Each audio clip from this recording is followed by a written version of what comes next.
बंदी छोड़ सतगुरु रामपाल जी परमेश्वर जी की जय हो।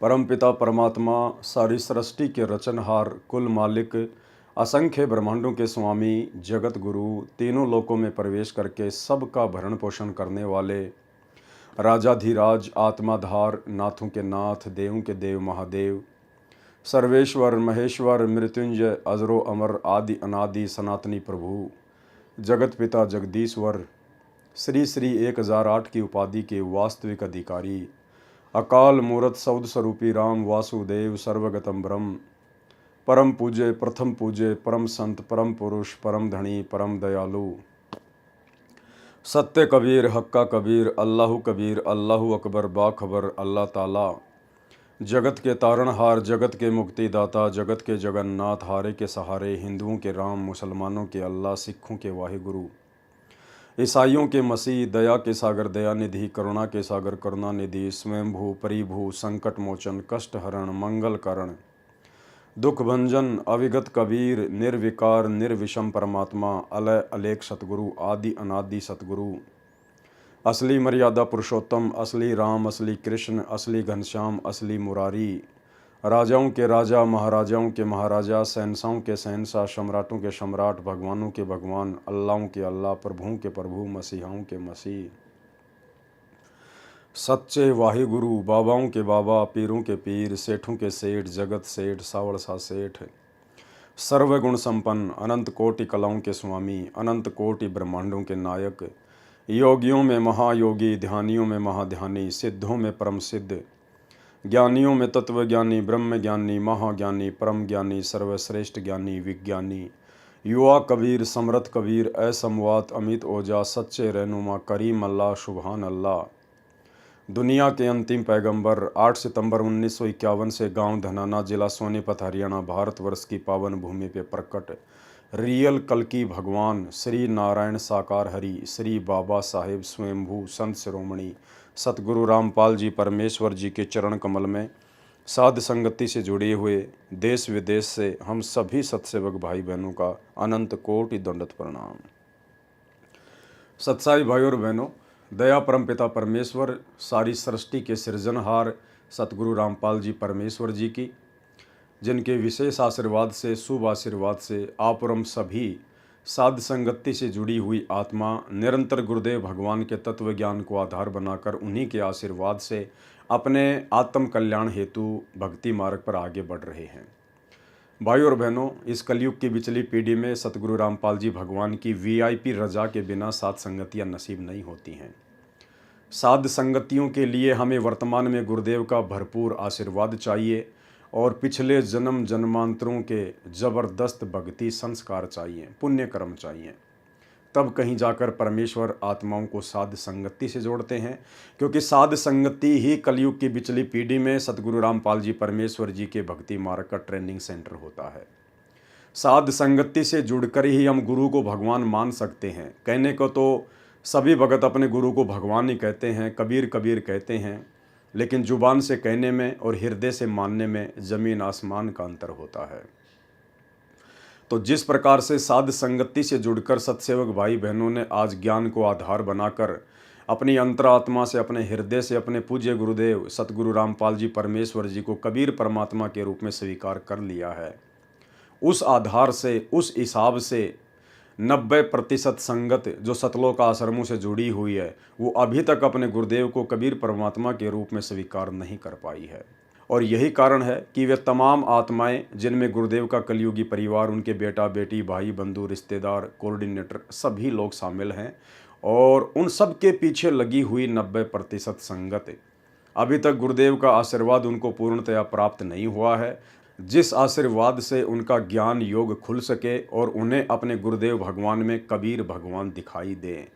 और जिस दिन आत्मा को अपने गुरुदेव में परमात्मा दिखाई देने लग जाएगा, उसी दिन से वो आत्मा बाकी अन्य नकली परमात्माओं को अपने दिलो दिमाग से, अपने गले के लॉकेट से, अपने घर के दरबार से और घर की दीवारों से बाहर निकाल देगी। नकली भगवान कौन से हैं?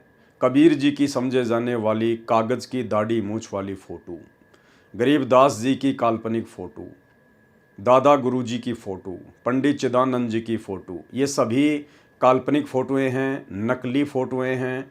इन फ़ोटोओं का वर्तमान में हमारे आध्यात्मिक जीवन में कोई औचित्य नहीं है। हमें पूर्ण मोक्ष प्राप्ति के लिए जो सार वस्तु चाहिए थी, वो सार वस्तु हमें सतगुरु रामपाल जी परमेश्वर जी के रूप में सुलभ हो चुकी है। उनके अलावा हमने किसी में भी परमात्मा नहीं देखना है। अगर हम अपने गुरुदेव के अलावा किसी अन्य में परमात्मा देखेंगे तो हम भक्ति मार्ग पर कभी भी सफल नहीं हो पाएंगे। तो भाई और बहनों, यही तमाम गलतियां रही गुरुदेव के बेटा बेटी भाई बंधु रिश्तेदारों की, जो हमेशा उनके साथ में रहा करते थे। वो तमाम कोऑर्डिनेटर भाई बंधु जो हमेशा आश्रम में गुरुदेव के साथ में रहा करते थे, और परमेश्वर के इतना नज़दीक रहने के कारण वे परमेश्वर को समझ नहीं पाए। क्योंकि परमेश्वर कबीर जी जब सतगुरु रूप में धरती पर प्रकट होता है तो अपने आसपास अपने इर्द गिर्द रहने वाली आत्माओं के साथ में मित्रवत व्यवहार करता है, और ऐसा करने से वो आत्मा उन्हें एक सामान्य संत के रूप में ले लेती हैं, उन्हें हल्के में ले लेती हैं, जिस कारण से आदरणीय गरीबदास जी महाराज जी को वाणी लिखनी पड़ी हमें सावधान करने के लिए कि गुरु मानुष कर जानते वो नर कहिए अंध, ओवें दुखी संसार में आ गए यम के फंदे। और सतगुरु रामपाल जी परमेश्वर जी को, जो कि स्वयं कबीर भगवान है, इनको मानुष मानने की प्रक्रिया सन 1994 से वर्तमान समय 2024 तक यानी 30 वर्ष हो चुके हैं। अभी तक उनको मानुष ही माना जा रहा है, उनके आसपास रहने वाले भक्तों के द्वारा, आश्रम मैनेजमेंट के द्वारा, गुरुदेव के कलयुगी बेटा बेटी भाई बंधु रिश्तेदारों के द्वारा। और मानुष मानने के चलते उन लोगों ने वो तमाम गलतियां कर डाली अपने आध्यात्मिक जीवन में जिनकी माफ़ी उन्हें शायद ही मिले। तो भाई और बहनों, हमने उन्हीं तमाम गलतियों से शिक्षा लेकर भक्ति मार्ग पर आगे बढ़ना है। आज सृष्टि रचना के माध्यम से करोथा कांड के रहस्य को समझने की दिशा में हमारा ये तीसरे नंबर का वीडियो है, और ये वीडियो केवल इसीलिए बनाए जा रहे हैं, करोथा कांड का रहस्य नामक पुस्तक के ऊपर ये वीडियो इसीलिए बनाया जा रहा है ताकि हम अपने ही भगत भाई बहनों के द्वारा जो पूर्व में गुरु को मानुष मानकर गलतियां कर दी गई हैं, आज हम उन गलतियों से शिक्षा लें, सबक लें। आज हम इतिहास से शिक्षा लें और हम अपने आध्यात्मिक जीवन में सौपन में भी उन गलतियों को दोहराकर अपने गुरुदेव भगवान को नाराज ना करें। तो भाई और बहनों, साध संगति से परमेश्वर ने हम सभी को जोड़ा हुआ है, तो परमात्मा हमें उस कदर आध्यात्मिक मार्ग पर तैयार भी करेंगे जिस कदर तैयार होकर ही हम सतलोक के दर्शन कर सकते हैं। तो आज हमारा ये तीसरे नंबर का वीडियो है, और इस वीडियो में करोथा कांड का रहस्य नामक पुस्तक के ऊपर हम बातें कर रहे हैं। तो आगे करोथा कांड का रहस्य पुस्तक के लेखक भगत विजय दास जी ने क्या लिखा है। हम एक परमपिता परमात्मा के बच्चे हैं। देखो, ये बात तो बिल्कुल सही है कि हम सब एक परमपिता परमात्मा सतगुरु रामपाल जी भगवान के इस कबीर परमात्मा के बच्चे हैं। लेकिन सतलोक आश्रम मैनेजमेंट हरियाणा के मुख से ये बात अच्छी नहीं लगती है कि हम एक परमपिता परमेश्वर के बच्चे हैं। अगर ये लोग हमें एक परमपिता परमेश्वर के बच्चे मानते तो ये लोग साध संगतियों में आकर विघ्न नहीं डालते, बाधाएं उत्पन्न नहीं करते। उसी परमपिता परमेश्वर जी के बच्चों को जो साध संगति के माध्यम से गुरु महिमा करते हैं, गुरु को परमेश्वर मानकर उनको भोग लगाते हैं, पूरी रात उनके सत्संगों पर ज्ञान चर्चा करते हैं, भक्ति मार्ग पर दृढ़ होने की दिशा में प्रयास करते हैं, उन्हीं परमपिता परमेश्वर के बच्चों को आप लोग लठों से मारते हो, लातों से मारते हो। उन्हीं बच्चों के ऊपर आप मुकदमे करते हो, उनको जेल भिजवा देते हो। उन्हीं बच्चों को आप जी पुलिस का सहारा लेकर पुलिस से भी पिटवाते हो। तो आप लोगों के मुख से, सतलोक आश्रम मैनेजमेंट हरियाणा के मुख से ये बात अच्छी नहीं लगती कि हम सब एक परमपिता परमेश्वर जी के बच्चे हैं। हम सब एक परमपिता परमात्मा के बच्चे हैं। प्रत्येक आत्मा परमात्मा की खोज में लगी है। प्रभु महिमा का ज्ञान धर्म गुरुओं से सुना जाता है। प्रत्येक धर्म गुरुजन अपने अपने पवित्र सदग्रंथों को प्रमाण रूप में लेकर ज्ञान प्रचार करते हैं। पूर्व समय में मानव समाज शिक्षित नहीं था। केवल कुछ ही व्यक्ति संस्कृत भाषा को जानने वाले थे, जिन्हें पंडित अर्थात विद्वान कहा जाता था। पंडित जन नगर नगर गांव गांव जाकर धर्म का प्रचार करते थे तथा पवित्र वेदों तथा पवित्र पुस्तकों व पवित्र गीता जी को आधार बताकर सत्संग किया करते थे। उन विद्वानों ने जैसा भी सदग्रंथों को समझा उसी आधार से ज्ञान जनता को दिया। जिन सदग्रंथों का प्रमाण लेकर जनता को ज्ञान बांटा गया वे आज भी विद्यमान हैं। उन्हीं सदग्रंथों में लिखा ज्ञान यदि अन्य संत या विद्वान प्रचार करें तो किसी को कोई आपत्ति नहीं होनी चाहिए। लेखक लिख रहा है कि संत रामपाल जी ने भी उन्हीं विद्वानों की पुस्तकों को लेकर जनता को समझाना चाहा कि भाई स्वामी दयानंद सरस्वती जी के विचार शास्त्र सम्मत नहीं है, आध्यात्मिकता के अनुरूप नहीं है। तो संत रामपाल जी का भयंकर रूप से विरोध हुआ, करोथा कांड हुआ। तो लेखक कह रहा है उन्हीं सदग्रंथों में लिखा ज्ञान यदि अन्य संत या विद्वान प्रचार करें तो किसी को कोई आपत्ति नहीं होनी चाहिए। कौन लिख रहा है? भगत विजय दास, करोथा आश्रम मैनेजमेंट का व्यक्ति। भाई आप लोगों के विचारों में और आप लोगों की जो करनी है उसमें रात दिन का अंतर है, रात दिन का अंतर। और यही कारण है आगे चलकर इस पुस्तक का लेखक ये भगत विजय दास पूरी तरह से मेंटल हो गया, पागल हो गया और ये मेंटल हॉस्पिटल से भी भाग गया था। काफ़ी दिनों बाद में ढूंढने पर इसका पता चला। आगे आपको दूसरी पुस्तक भ्रष्ट जज कुमारग में इसके विषय में बताएंगे। तो इन लोगों के विचारों में और इनकी करनी में रात दिन का अंतर है। यहाँ तो ये व्यक्ति लिख रहा है कि उन्हीं सदग्रंथों में लिखा ज्ञान यदि अन्य संत या विद्वान प्रचार करें तो किसी को कोई आपत्ति नहीं होनी चाहिए। तो आप लोगों को साध संगतियों से आपत्ति क्यों हुई भाई? हम भी तो सतगुरु रामपाल जी परमेश्वर जी के सत्संगों को आधार बनाकर, उन्हीं के ज्ञान को आधार बनाकर अपने आप को भक्ति मार्ग पर दृढ़ करने के लिए साध संगतियां रखवाते हैं। तो आप लोगों को आपत्ति क्यों हो रही है? आप लोग क्यों जबरदस्ती असुरों की भांति साध संगतियों में आकर विघ्न पैदा करते हो? इसलिए भाई और बहनों, परमात्मा कहते हैं कि करनी तज कथनी कथ है, अज्ञानी दिन रात, कुत्ते ज्यों भौंकत फिरै, सुनी सुनाई बात। हमने शिक्षा लेनी है इस पॉइंट से कि हम सत्सेवक भाई बहनों की इस भक्ति मार्ग में कथनी और करनी एक होनी चाहिए। जैसा व्यवहार हम अपने साथ में चाहते हैं वैसा ही व्यवहार हमने दूसरों के साथ भी करना चाहिए। जबकि ये आदत सतलोक आश्रम मैनेजमेंट हरियाणा में नहीं है, गुरुदेव के बेटा बेटी भाई बंधु रिश्तेदारों में नहीं है। वर्तमान में सब सदग्रंथों का हिंदी अनुवाद उपलब्ध है। यदि शंका हो तो उन सदग्रंथों से तुलना की जा सकती है। पूर्व पंडितों, महर्षियों व संतों द्वारा अपने अनुभव की लिखी पुस्तकों से पता चल जाता है कि उन्होंने सदग्रंथों अनुसार अपना अनुभव लिखा है या नहीं।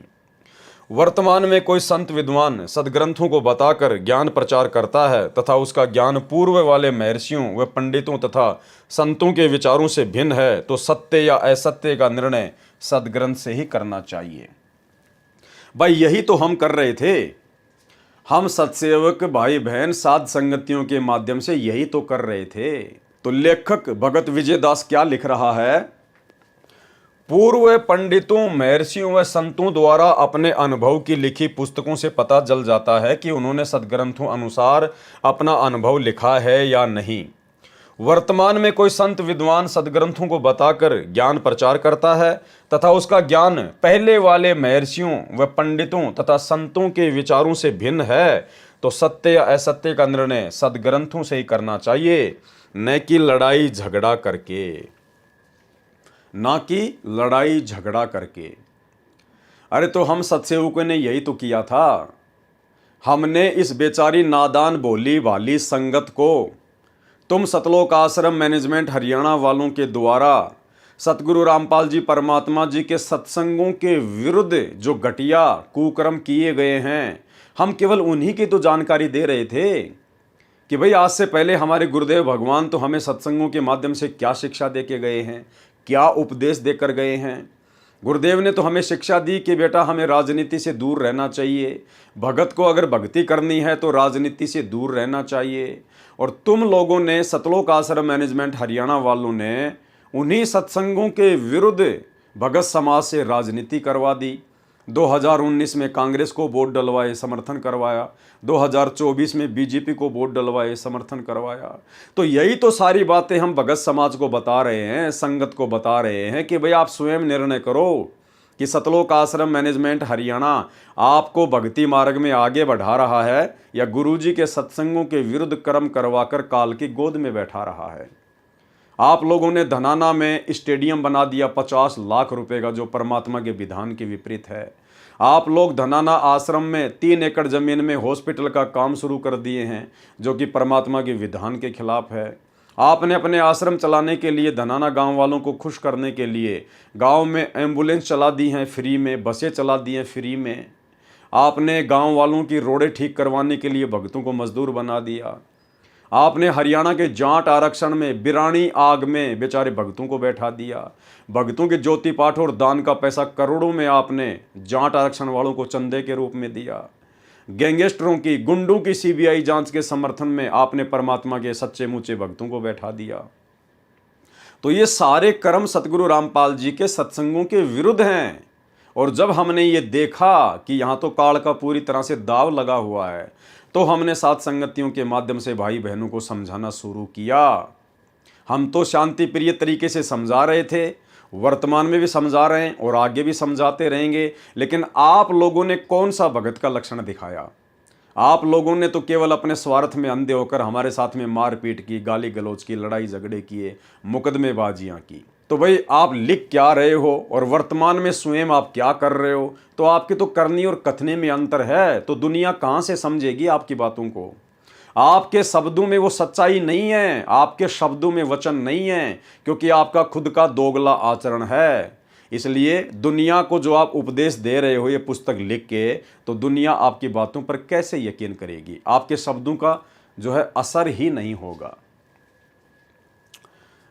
वर्तमान में कोई संत विद्वान सदग्रंथों को बताकर ज्ञान प्रचार करता है तथा उसका ज्ञान पूर्व वाले महर्षियों व पंडितों तथा संतों के विचारों से भिन्न है, तो सत्य या असत्य का निर्णय सदग्रंथों से ही करना चाहिए, न कि लड़ाई झगड़ा करके। लड़ाई झगड़ा आदि उपद्रव वे लोग करते हैं या करवाते हैं। लड़ाई झगड़ा आदि उपद्रव वे लोग करते या करवाते हैं जिनको ये पता लग जाता है कि तुम्हारा ज्ञान शास्त्रों के विरुद्ध है। जिस प्रकार सतलोक आश्रम मैनेजमेंट हरियाणा को साध संगति के वीडियो देखकर ये पता चल चुका है कि तुमने जो जो काल प्रेरणा से संत रामपाल जी के सत्संगों के विरुद्ध कुकर्म किए हैं और भगत समाज से करवाए हैं, जो कि एविडेंस बन चुके हैं, वो प्रमाण बन चुके हैं, वे सारे के सारे सतगुरु रामपाल जी के सत्संगों के विरुद्ध हैं। लड़ाई झगड़ा आदि उपद्रव वे लोग करते या करवाते हैं जिनको ये पता चल जाता है कि तुम्हारा ज्ञान शास्त्रों के विरुद्ध है, संत रामपाल जी के सत्संगों के विरुद्ध। सतलोक आश्रम मैनेजमेंट हरियाणा के ये तमाम कुकर्म हैं। यदि अनुयायियों को पता चल गया, यदि संगत को पता चल गया साथ संगतियों के माध्यम से, तो तुम्हारे पास उत्तर नहीं है। सतलोक आश्रम मैनेजमेंट हरियाणा के पास में कोई जवाब नहीं है, क्योंकि टोटल गुरुजी की मर्यादाओं के विरुद्ध कार्य ये लोग कर रहे हैं।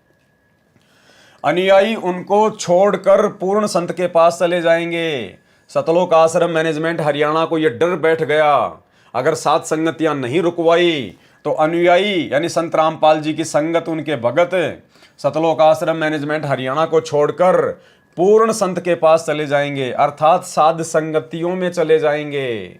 और तुम्हारी धर्म की आड़ में चल रही दुकान बंद ना हो जाए और तुम्हारे सतलोक आश्रम बंद ना हो जाए, क्योंकि संगत को तो सच्चाई चाहिए, वो तो अपने मोक्ष के लिए जुड़ी है। और जब संगत सात संगतियों से जुड़ने लगी तो आप लोगों ने सात संगतियों में आकर बाधा उत्पन्न करनी शुरू कर दी, क्योंकि तुम्हारी दुकानें धीरे धीरे बंद होने लगी थी। तुम्हें डर सताने लगा, तुम्हें भय सताने लगा कि अगर इसी प्रकार से संगत सात संगतियों में जाने लगी तो हमारी तो दुकानें बंद हो जाएंगी, हमारे तो आश्रम बंद हो जाएंगे।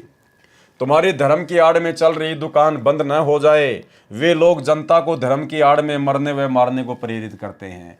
और तुम सतलोक आश्रम मैनेजमेंट हरियाणा वालों ने बेचारी नादान संगत को गुरुजी का झूठा आदेश बताकर सात संगतियों में आकर विघ्न पैदा करने के लिए तुमने उनको जो है प्रेरित किया। इसी का परिणाम करोथा कांड है। भाई ठीक है, तुम करोथा कांड की जानकारी दुनिया को दे रहे हो, बहुत अच्छी बात है, लेकिन तुम्हारा वर्तमान में आचरण क्या है? आज वर्तमान में सतलोक आश्रम मैनेजमेंट हरियाणा और जिन लोगों ने करोथा कांड करवाया आर्य समाजियों ने, उनमें कोई अंतर नहीं है, रत्ती भर भी अंतर नहीं है। जबकि वर्तमान का सतलोक आश्रम मैनेजमेंट हरियाणा, गुरुजी के बेटा बेटी भाई बंधु रिश्तेदार ये कोऑर्डिनेटर इतने नीचे गिर चुके हैं कि आर्य समाज से भी इन्होंने संत रामपाल जी के मार्ग को ज्यादा नुकसान पहुंचाया है। और ये आर्य समाज के कारण तो संत रामपाल जी केवल 21 महीने ही रोहतक की जेल में रहे थे जब करोथा कांड हुआ था।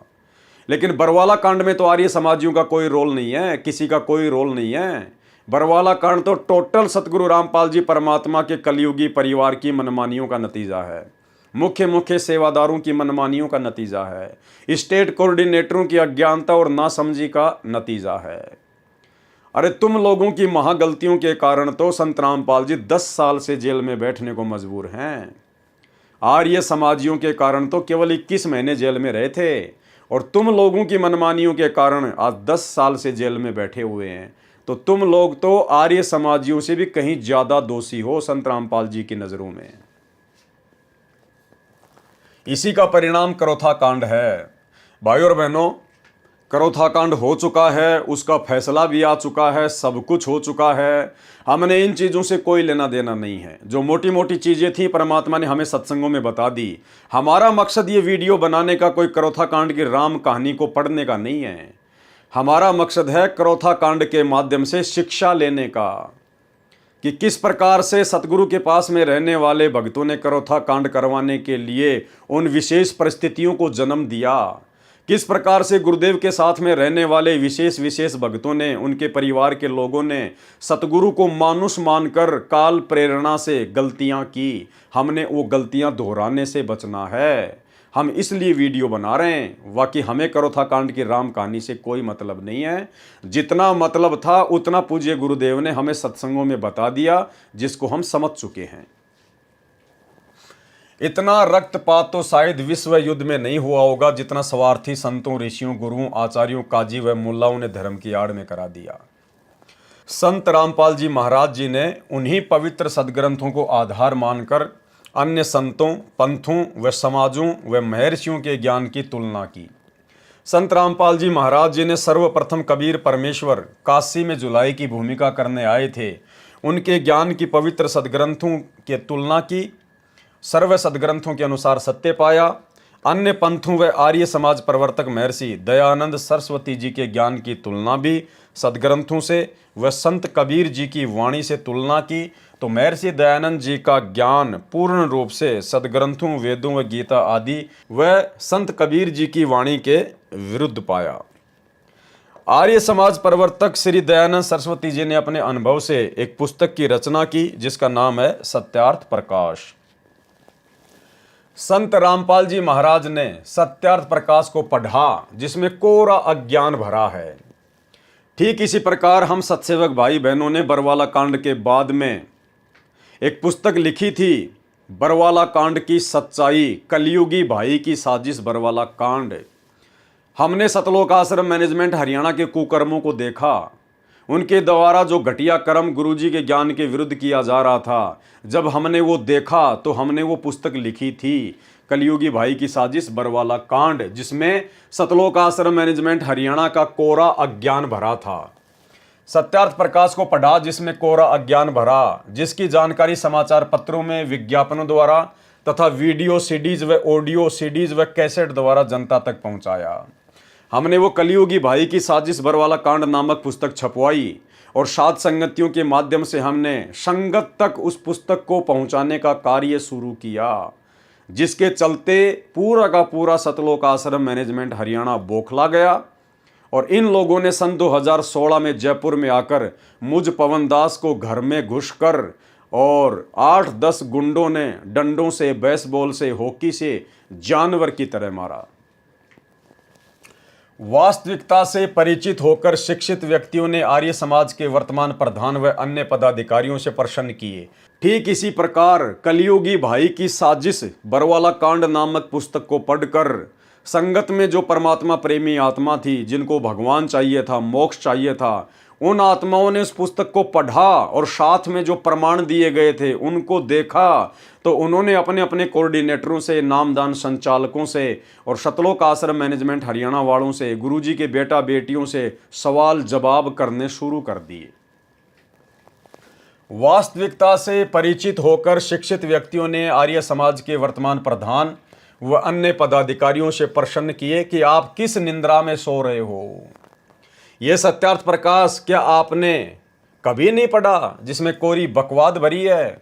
सार्वदेशिक आर्य प्रतिनिधि सभा हरियाणा के प्रधान व महामंत्री व अन्य आचार्यों को वह तथ्य दिखाए जो संत रामपाल जी महाराज संचालक सतलोक आश्रम करोथा ने समाचार पत्रों में विज्ञापनों में समूलास व पृष्ठ संख्या अंकित की थी। इस सत्यार्थ प्रकाश के आधार से तो सभ्य समाज में आग लग जाएगी। जो कुक्रम सतगुरु के जेल जाने के बाद में उनके परिवार ने किए हैं, सतलोक आश्रम वालों ने किए हैं, अगर ये कुक्रम भक्ति मार्ग में जायज हैं तो भाई धरती पे फिर भक्ति का नामो निशान मिट जाएगा।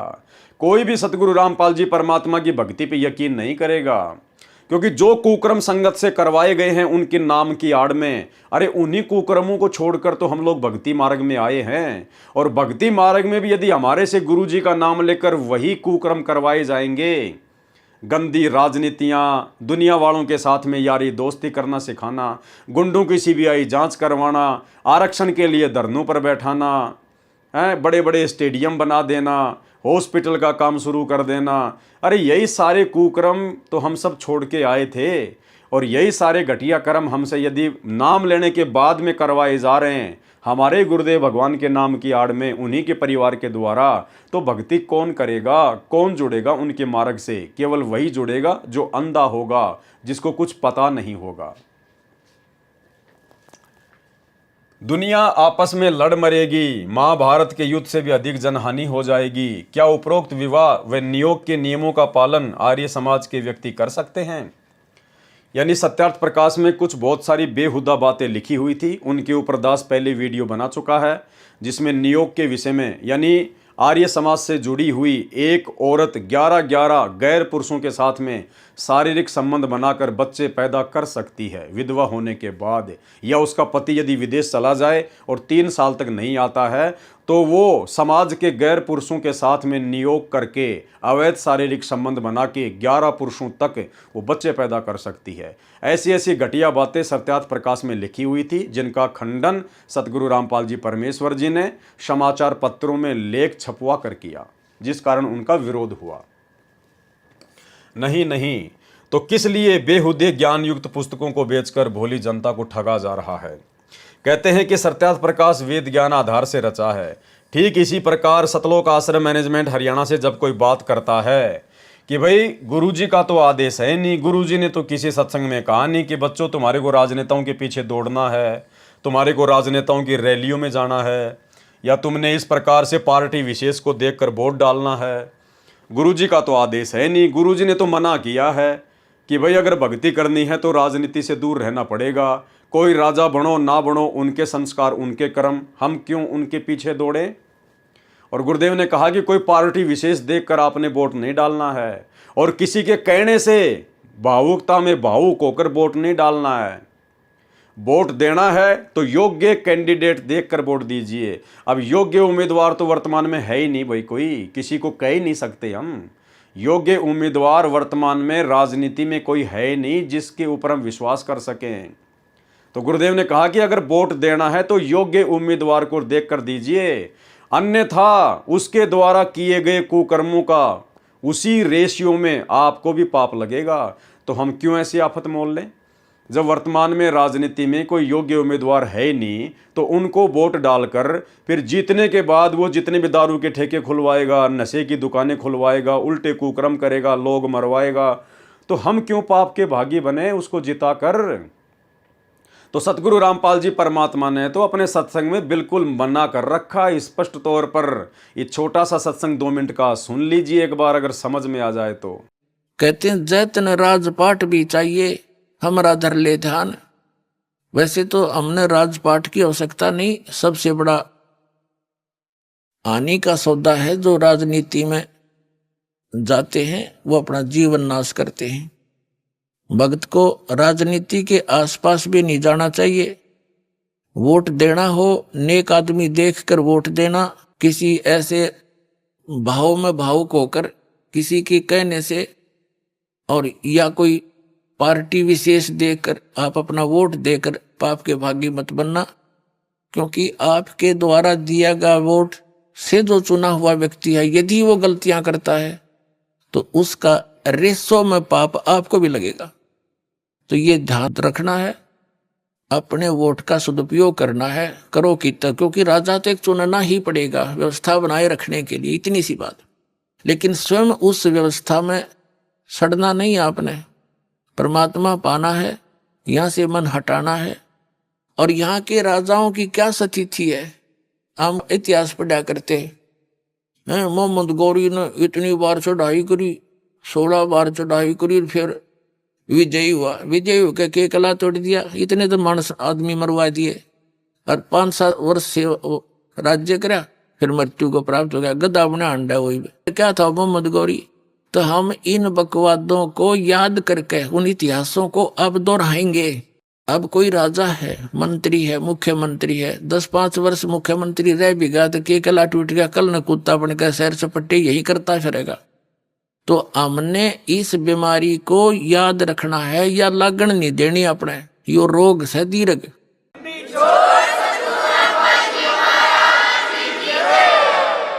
अब जैसे क्या याद दिलाते परमात्मा, सर्व सोने की लंका थी वो रावण से रणधीरम, एक पलक में राज विराजी जम के पड़े जंजीरम, मन तू सुख के सागर बसरे भाई और न ऐसा यसरे। जैसे कोई अच्छा राजनेता हुआ है और उसकी मृत्यु के उपरांत उसकी यादगार में उसका स्टैच्यू बना दिया, मूर्ति कोई पत्थर पीतल की, 1 वर्ष में उसका सत्कार करने जाते हैं, राजनेता माला डाल देते हैं, दीप जला देते हैं, उसकी आरती उतार देते हैं, और शेष समय में मनमाना वही राजनेता और कौवा बड़का अपने स्टैच्यू के ऊपर बैठ कर बीट करता हो सिर पे।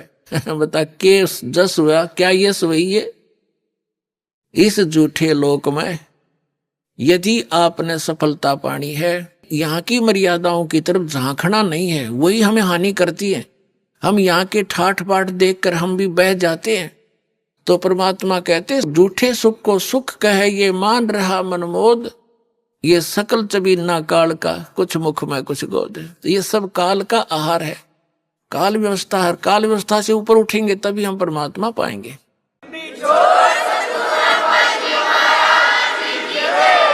तो भाई और बहनों, आपने सुन लिया।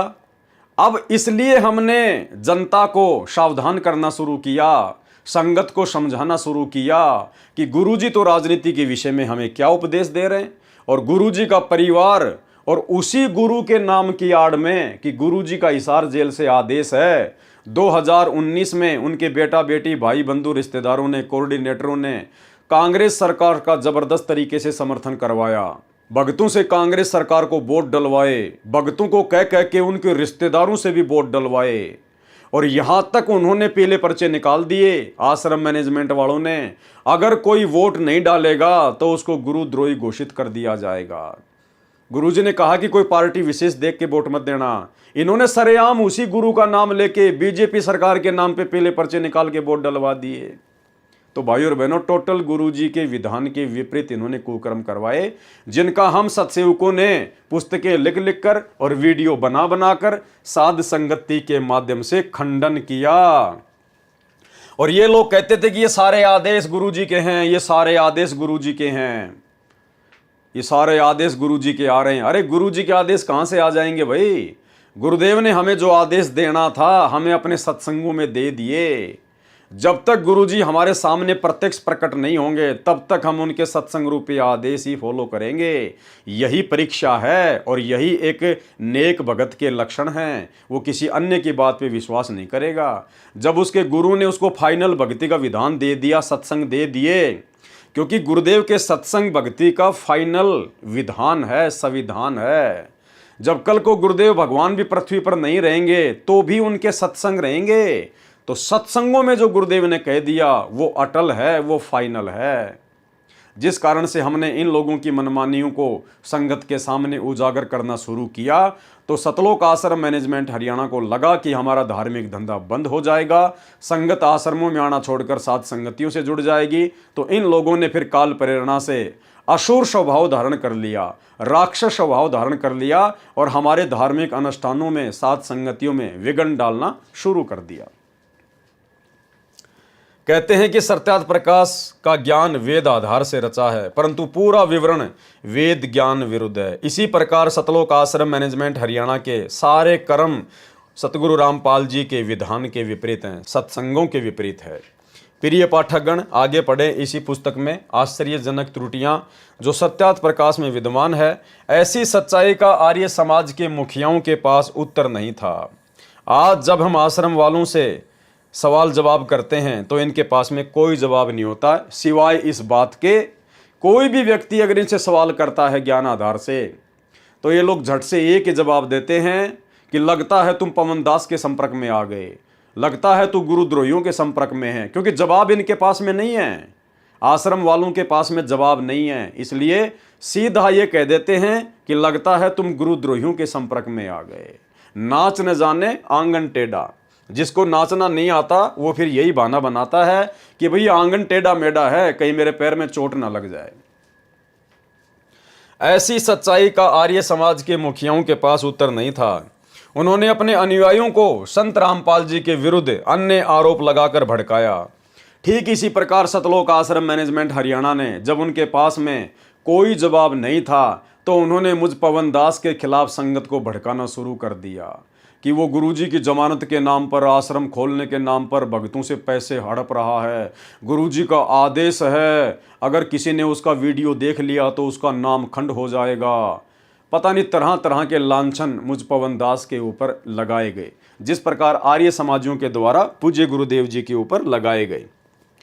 उन्होंने अपने अनुयायियों को संत रामपाल जी के विरुद्ध अन्य आरोप लगाकर भड़काया तथा संत रामपाल को जान से मारने के अतिरिक्त कोई विकल्प नहीं सूझा, जिस कारण से करोथा कांड किया और करवाया। और ठीक इसी प्रकार अंत में सतलोक आश्रम मैनेजमेंट हरियाणा ने भी, जब कोई चारा इनके पास में नहीं बचा कि तुम्हारे अज्ञान और पाखंड की पोल खुलती जा रही है, तो अंत में इन्होंने मेरे ऊपर 420 का झूठा मुकदमा बनवाकर हिसार की जेल में डलवा दिया। करोथा कांड का कारण, भाई और बहनों, ये वही 9 नंबर का पेज है जो मैंने आपको 2 नंबर के पार्ट में शुरू में दिखाया था कि करोथा कांड का मुख्य कारण क्या था। करोथा कांड का मुख्य कारण था जब गुरुजी महाराष्ट्र के पूना शहर में सत्संग करने के लिए गए हुए थे महीने भर के लिए, तो पीछे से गुरुजी के भाई ने और सतलोक आश्रम करोथा के जो मुख्य सेवादार थे, उन्होंने बिना अपने गुरुजी की सलाह के, बिना अपने गुरुजी से विचार विमर्श किए, बिना गुरुजी की आज्ञा के, काल प्रेरणा से एक भगत से 1 एकड़ जमीन दान में ले ली और आगे चलकर उसी जमीन के ऊपर मुकदमा हुआ और उसी मुकदमे के माध्यम से आर्य समाजियों को सतलोक आश्रम करोथा के ऊपर आक्रमण करने का मौका मिला। यानी गुरु को मानुष मानकर उन मुख्य सेवादारों ने जो मनमाना आचरण किया काल प्रेरणा से, उसी का नतीजा ये करोथा कांड था। भाई और बहनों, एक बार फिर से हम इसको मोटा मोटा पढ़ेंगे। सतलोक आश्रम करोथा के संस्थापक सतगुरु रामपाल जी का जन्म 8 सितंबर 1951 में गांव धनाना, जिला सोनीपत, हरियाणा राज्य के एक किसान परिवार में हुआ। इनके पिता का नाम श्री नंदलाल जी है। संत रामपाल जी गृहस्थी हैं। इनके 2 लड़के तथा 2 लड़कियां संतान रूप में है। संत रामपाल जी महाराज अपनी पढ़ाई पूरी करने के पश्चात हरियाणा सरकार के सिंचाई विभाग में कनिष्ठ अभियंता जेई के पद पर तैनात हुए। संत रामपाल जी की बचपन से ही भगवत भक्ति में रुचि रही है। 1988 में संत रामपाल जी अपने कबीरपंथी गुरु स्वामी रामदेवानंद जी के संपर्क में आए और उनसे नाम उपदेश लिया। स्वामी रामदेवानंद जी ने संत रामपाल जी को कबीर साहिब के मार्ग का पूर्ण ज्ञान करवाकर उनको आगे नाम उपदेश देने का आदेश दिया, जबकि ऐसा कुछ भी नहीं है। भाई और बहनों, स्वामी रामदेवानंद जी के पास में वो भक्ति मार्ग का पूर्ण ज्ञान नहीं था जो ज्ञान सतगुरु रामपाल जी परमात्मा के पास में हो सकता है, क्योंकि सतगुरु रामपाल जी स्वयं कबीर परमात्मा है। उनसे बढ़कर सृष्टि में किसी को भी पूर्ण ज्ञान नहीं है, कोई भी परम ज्ञानी नहीं है, पूर्ण संत नहीं है। ये तो केवल संत रामपाल जी ने एक लीला की 12वें पंथ में प्रवेश करके अपने विधान अनुसार कि 12वें पंथ हम ही जावें और सब पंथों को मिलाकर एक पंथ चलावें।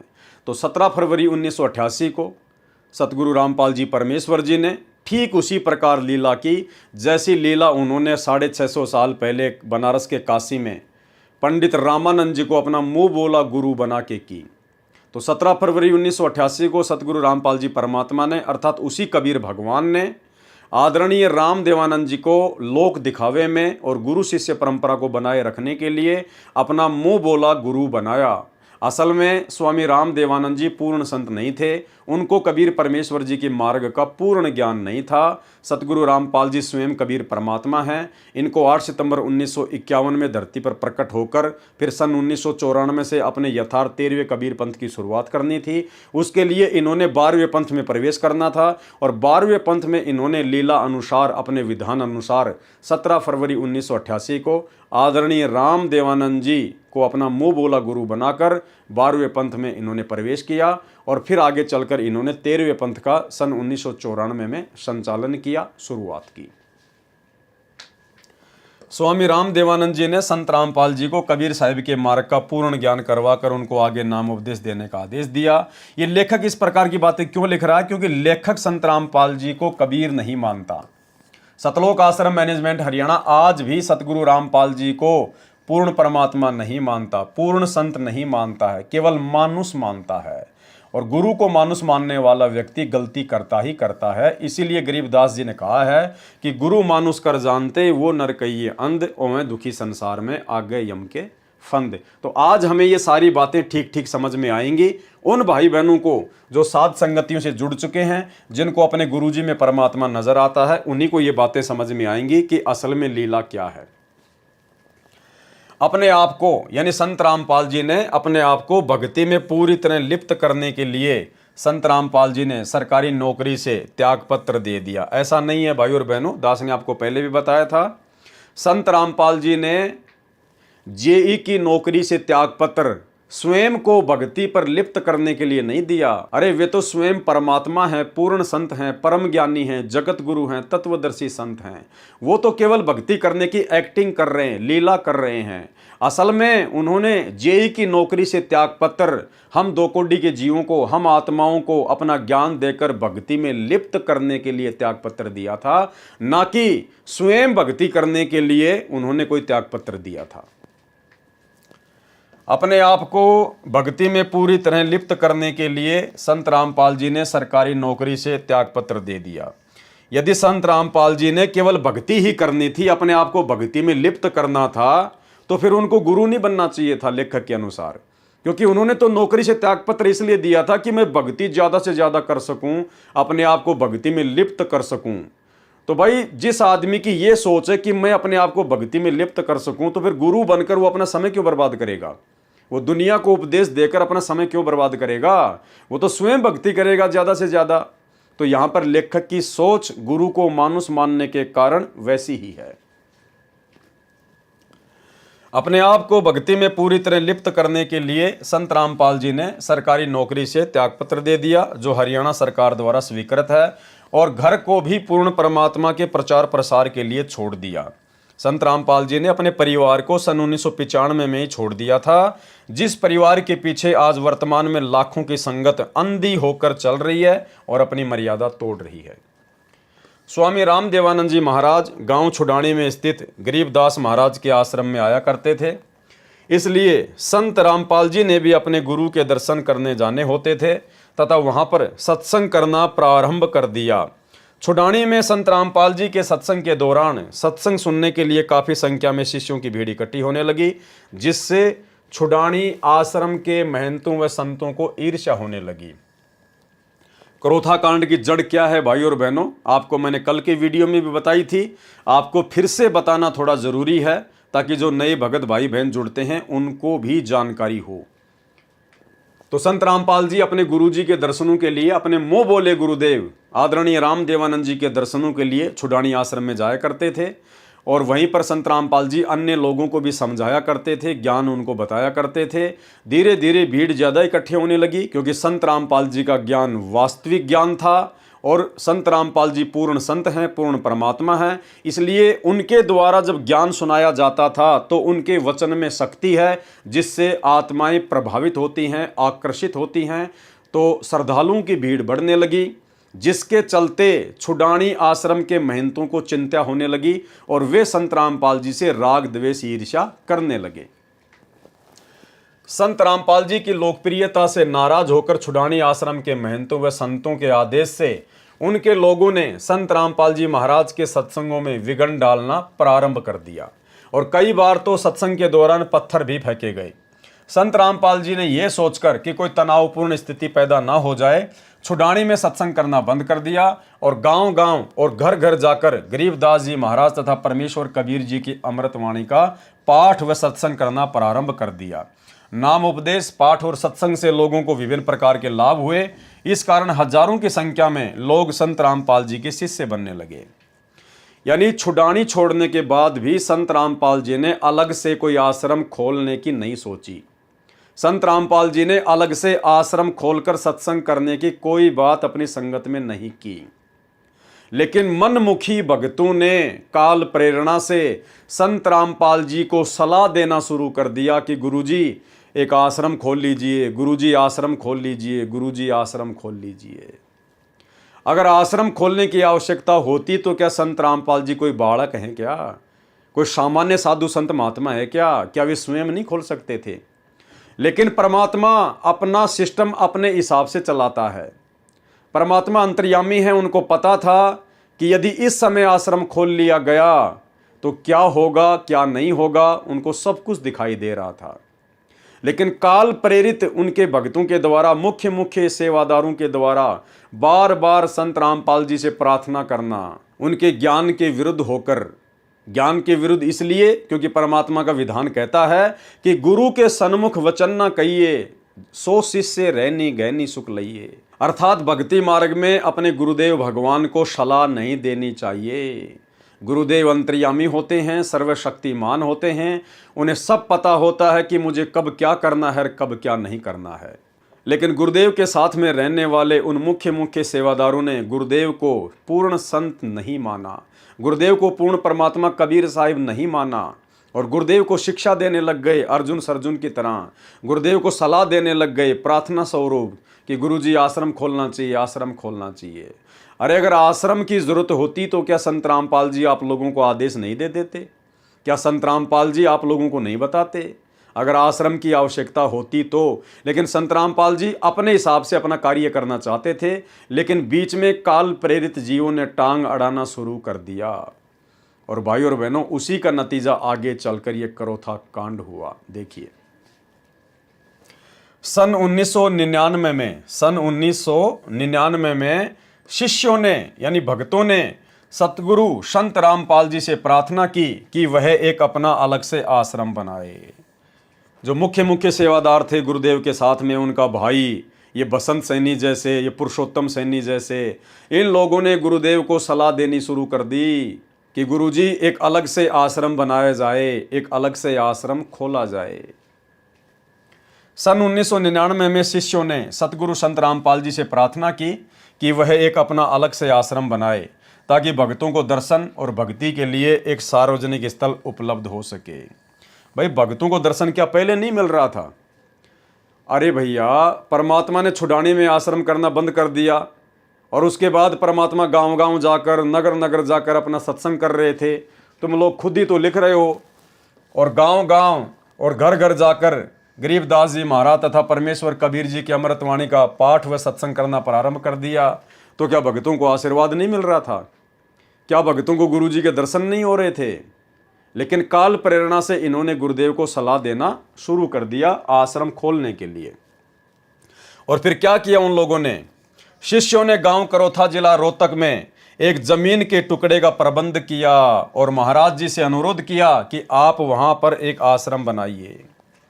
खुद ही मनमुखी रूप से, खुद ही विचार विमर्श करके, सलाह करके, मनमुखी होकर उन मुख्य मुख्य सेवादारों ने, सतलोक आश्रम के मैनेजमेंट ने गांव करोथा में, जहां पर करोथा आश्रम बना हुआ है, उस जमीन का प्रबंध किया और फिर गुरुदेव से कहा कि अब आप वहां पर आश्रम खोलिए। शिष्यों ने गांव करोथा जिला रोहतक में एक जमीन के टुकड़े का प्रबंध किया और महाराज जी से अनुरोध किया कि आप वहां पर एक आश्रम बनाइए। सर्व संगत के सहयोग से गांव करोथा में सतलोक आश्रम का निर्माण हुआ और उसका प्रबंध बंदी छोड़ भक्ति मुक्ति ट्रस्ट के हवाले किया। जब आश्रम का निर्माण हो ही रहा था, अब देखो भाई और बहनों, गुरु को शिक्षा देने का नतीजा, गुरु को सलाह देने का नतीजा, जबरदस्ती भक्ति मार्ग में टांग अड़ाने का नतीजा। हमने यही शिक्षा लेनी है भाई और बहनों। हम जीव हैं, दो कोटि के प्राणी हैं, हमारी कोई औकात नहीं है। जैसा गुरुजी हमें आदेश करें हमने केवल उसी हिसाब से भक्ति मार्ग पर चलना है। फालतू का वाद विवाद, गुरुजी के सामने ज़्यादा बोलना, चटर पटर बोलना या उनको कोई सलाह देना, ये बिल्कुल भी नहीं। हमने केवल गुरुदेव के सामने जाना होता है सत्संग सुनने के लिए, और जैसा गुरुजी हमें आदेश दें वो सिरोधारिये और चुपचाप उल्टे पैर अपने घर चले आना है। इससे ज़्यादा यदि अपने आप में डेढ़ शाने बनोगे, जैसे करोथा आश्रम मैनेजमेंट के मुख्य भगत बने हुए थे, तो काम बिगड़ेगा ही बिगड़ेगा, बिगड़ेगा ही बिगड़ेगा। जबरदस्ती इन्होंने काल प्रेरणा से अपनी मनमानी करते हुए और ये सतलोक आश्रम करोथा का निर्माण करवाया, जबरदस्ती। भाई और बहनों, ये सृष्टि रचना का ज्ञान परमात्मा ने इसीलिए दिया है कि हम लोग अचिंत की तरह गलती ना करें। वो सृष्टि रचना कोई बच्चों का लेख नहीं है कोई। स्वयं कबीर साहिब, सतगुरु रामपाल जी, भगवान ने हमें वो ज्ञान सुनाया है, बताया है, पुस्तकों में सृष्टि रचना को लिखा है। शिक्षा के लिए, इतिहास हमेशा शिक्षा के लिए पढ़ाया जाता है। तो जैसे ही भक्तों ने मनमानी करके और आश्रम का कार्य पूरा किया, उसके बाद क्या हुआ, जब आश्रम का निर्माण हो ही रहा था तो छुडानी आश्रम के महंतों को ये अच्छा नहीं लगा और उन्होंने सतलोक आश्रम में गड़बड़ी करवाने के लिए असामाजिक तत्वों को भेजना शुरू कर दिया। ये है मनमानी करने का नतीजा। भाई, तुम्हारे को किसने कहा था कि आश्रम खोला जाए? तुम भक्तों को किसने कहा था कि आश्रम का प्रबंध करो? तुमने खुद अपनी मनमानी करते हुए आपस में विचार विमर्श करके गुरुजी को सलाह देना शुरू कर दिया। तुमने खुद ही जमीन का इंतजाम किया और तुम लोगों ने खुद ही आश्रम का निर्माण करवाया, और उसके बाद में काल प्रेरणा से काल ने अपने दूतों को उकसाना शुरू कर दिया और आश्रम में गड़बड़ी करवाना शुरू कर दिया। यानी वहीं से संत रामपाल जी के सिर में दर्द होना शुरू हो गया, अपने ही मुख्य भक्तों की नादानियों के कारण, नासमझियों के कारण, गुरु को मानुष मानने के चलते। तो छुडानी आश्रम के महंतों ने असामाजिक तत्वों को भेजना शुरू कर दिया ताकि उनको परेशान किया जा सके। उन्होंने पैसा मांगना और दूसरे गैर वाजिब मांगे करनी शुरू कर दी, जिन बातों से संत रामपाल जी को काफ़ी परेशानियों का सामना करना पड़ा। क्यों करना पड़ा? उन भक्तों की नादानी के कारण। अगर वो गुरुजी को सलाह ना देते, जबरदस्ती करोथा आश्रम ना खुलवाते, क्योंकि परमात्मा तो अपने हिसाब से गांव-गांव जाकर सत्संग कर ही रहे थे, अपना काम कर ही रहे थे। अगर उन्होंने आश्रम खोलने की आवश्यकता होती तो वो तो 50 आश्रम खोल देते भाई। लेकिन भाई और बहनों, गुरु को मानुष मानने के चलते ये गलतियां होती हैं। देखो, आज आपको तीसरी बार फिर से वो छोटा सा वीडियो दिखाएंगे जिसमें गुरुदेव ने कहा कि आप अपने गुरुजी के साथ में भी रह रहे हैं, और यदि आप गुरुजी को अपने जैसा ही मानुष मानोगे, एक व्यक्ति मानोगे, एक साधारण संत मानोगे, तो कभी न कभी आपके मन में दोष आएगा, और दोष आएगा तो काल प्रेरणा से गलती होगी। सुनिए, परमात्मा बताते हैं, गुरु मानुष कर जानते ते नर कहिए अंधे, ओवे दुखी संसार में आगे यम के फंदे। गुरु को मानुष कर जानते तो ते नर कहिए अंधे, और फिर होवे दुखी संसार में, फिर काल के फंदे। पुणात्मा, हमने गुरुजी को परमात्मा मानना पड़ेगा। परमात्मा मानने से हमारी यह प्रॉब्लम सोल्व होएगी, नहीं तो नहीं हो सकती। हम अपने ही जैसा गुरु को माने, एक मानुष रूप मान करके हम यदि उसके साथ रहेंगे तो कभी ना कभी दोष आपके मन में आवेगा। तो इसी प्रकार ये जितने भी लोग जो सतलोक आश्रम करोथा में रहा करते थे, गुरुदेव के ज़्यादा नज़दीक थे, इन लोगों ने कभी भी सतगुरु रामपाल जी को परमात्मा के रूप में नहीं लिया। आम संत के रूप में लिया, मानुष ही माना अपने जैसा। और अंत में गुरुदेव का तो विधान है कि गुरु जी के साथ में भी रहोगे तो भैया कभी न कभी काल गलती करवाएगा, यदि उनको मानुष मानोगे तो। और गलतियां काल ने करवा दी। जिन बातों से संत रामपाल जी को काफी परेशानियों का सामना करना पड़ा, यानी अपने भक्तों की नादानियों के कारण संत रामपाल जी को परेशानियों का सामना करना पड़ा। छुडानी आश्रम के महंतों ने डिगल गांव के 40-50 बदमाशों को पूर्णिमा सत्संग के दौरान बदनीयत से सतलोक आश्रम में भेजा। अरे अगर आश्रम खुलता ही नहीं, तुम अगर जबरदस्ती आश्रम के लिए परमात्मा को सलाह ना देते तो कहां से डिगल गांव के 40-50 बदमाश पूर्णिमा के सत्संग में सतलोक आश्रम में आते। अरे ना होता बांस और ना बजती बांसुरी, लेकिन तुम लोगों ने जबरदस्ती अपनी मनमानी करके खुद तो परेशान हुए साथ में सतगुरुदेव भगवान के मिशन को भी तुमने नुकसान पहुंचाया। छुडानी आश्रम के महंतों ने डिगल गांव के 40-50 बदमाशों को पूर्णिमा सत्संग के दौरान बदनीयत से सतलोक आश्रम में भेजा। सन 2001 में बदमाशों ने कच्छे पहनकर और शरीर पर तेल लगाकर आश्रम पर आक्रमण किया। तो फिर तुम क्या कर रहे थे? तुम कौन से भगत थे? तुम्हारे मेरे उन बदमाशों में क्या अंतर था भाई? वो बेचारे अज्ञानता के कारण बदमाशी कर रहे थे और तुम्हें ज्ञान होने के बावजूद भी तुमने जबरदस्ती गुरुजी के साथ में बदमाशी की। गुरुजी को सलाह देना भक्ति मार्ग में गुरुजी के साथ में मजाक करना है, बदमाशी करना है। तो उन गुंडों में और तुम्हारे में, सतलोक आश्रम करोथा मैनेजमेंट वालों में क्या अंतर था भाई? किसने इनको इनवाइट किया?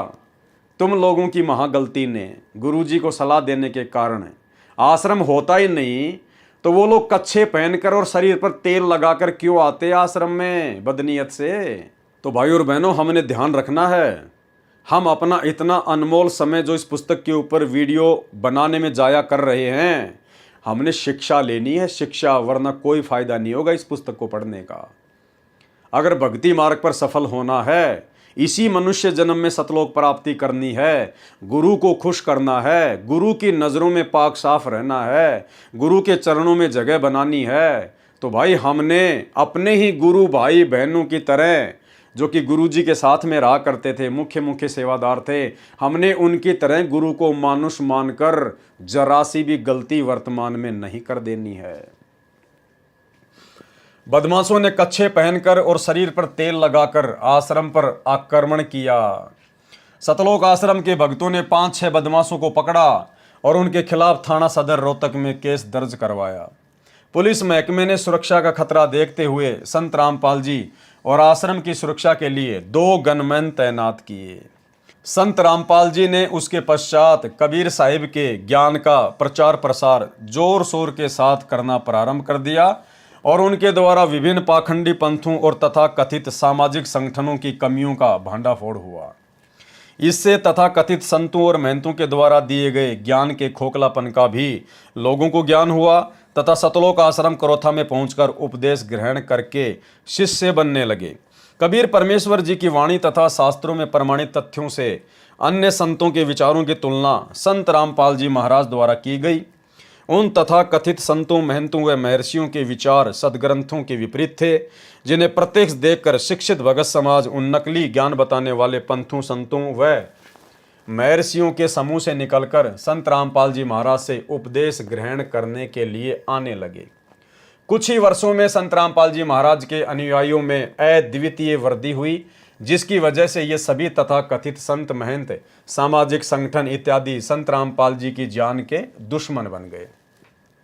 लेकिन इसके साथ साथ संत रामपाल जी के शिष्यों की संख्या दिन प्रतिदिन बढ़ती गई और उनके तत्व ज्ञान को समझकर उनके शिष्यों की संख्या लाखों में पहुंच गई।